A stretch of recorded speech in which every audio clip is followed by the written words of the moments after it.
Thums Up का नाम India में सॉफ्ट ड्रिंक लवर्स के लिए एक लेजेंड है। ये ब्रांड 1977 में लॉन्च हुआ जब कोका कोला ने इंडिया छोड़ दिया था।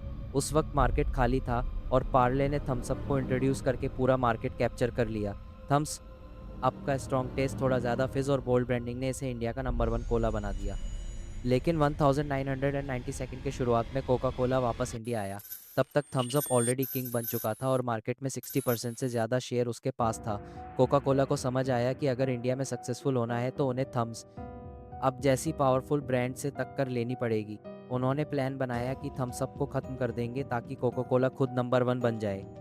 1993 में कोका कोला ने पार्ले के सॉफ्ट ड्रिंक ब्रांड्स बाय कर लिए, इंक्लूडिंग थम्स अप, लिम्का और गोल्ड स्पॉट।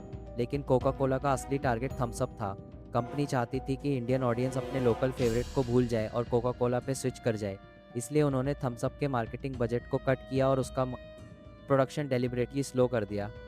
कोका कोला की सोच ये थी कि अगर थम्स अप मार्केट से गायब हो जाए तो कस्टमर्स के पास सिर्फ एक ही ऑप्शन बचेगा, कोका कोला।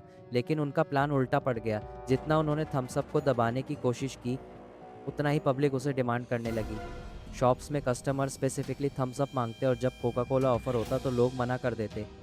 इंडियन कंज्यूमर्स को कोका कोला का टेस्ट ज़्यादा लाइट लगता था, जबकि थम्स अप का स्ट्रॉन्ग टेस्ट उनके कल्चर और खाने के साथ परफेक्टली मैच होता था।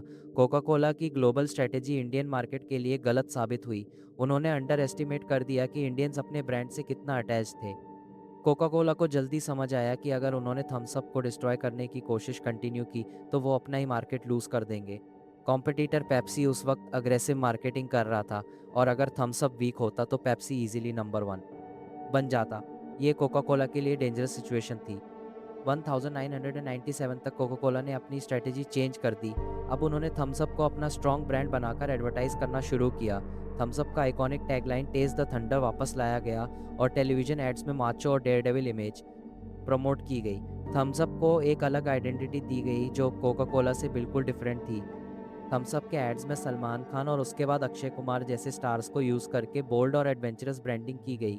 ये अप्रोच सक्सेसफुल रही और थम्स अप फिर से यूथ का फेवरेट बन गया। कोका कोला समझ गया कि इंडिया में सर्वाइवल का मतलब है कि थम्स अप को जिंदा रखा जाए, ना कि खत्म। 2002 में भी थम्स अप का चार्म कम नहीं हुआ। कोका कोला ग्लोबली अपने ब्रांड को पुश करता रहा, लेकिन इंडिया में उन्होंने एक्सेप्ट कर लिया कि थम्स अप ही मार्केट लीडर बन सकता है। आज भी इंडिया में थम्स अप, पेप्सी और कोका कोला दोनों से ज़्यादा पॉपुलर है। इसकी यूनिक पोजीशनिंग इसे अलग बनाती है। कोका कोला के लिए थम्स अप एक डायलेमा था। एक तरफ वो अपना ग्लोबल कोला प्रमोट करना चाहते थे, दूसरी तरफ उन्हें समझ आया कि थम्स अप के बिना वो पेप्सी से कभी कम्पीट नहीं कर पाएंगे। इसलिए उन्होंने फाइनली थम्स अप को अपनी ग्रोथ स्ट्रेटेजी का पार्ट बना लिया। आज की डेट में कोका कोला के पोर्टफोलियो में थम्स अप सबसे स्ट्रॉन्ग ब्रांड है इंडिया में। ये एक ऐसा केस स्टडी है जो बताता है कि कभी-कभी एक कंपनी को अपने कॉम्पिटिटर से खरीदा हुआ ब्रांड को ख़त्म करने के बजाय उसे ग्रो करना पड़ता है। अगर कोका कोला थम्स अप को मारने में सक्सेसफुल हो जाता तो शायद पेप्सी इंडिया में नंबर 1 बन जाता। थम्स अप की कहानी एक एग्जांपल है कि कंज्यूमर लॉयल्टी कितनी पावरफुल होती है। कोका कोला जैसे ग्लोबल जायंट भी इसे तोड़ नहीं पाया। इंडियन टेस्ट, कल्चर और इमोशंस ने डिसाइड किया कि थम्स अप सर्वाइव करेगा। आज भी जब कोई स्ट्रॉन्ग कोला की बात करता है तो थम्स अप का नाम सबसे पहले आता है।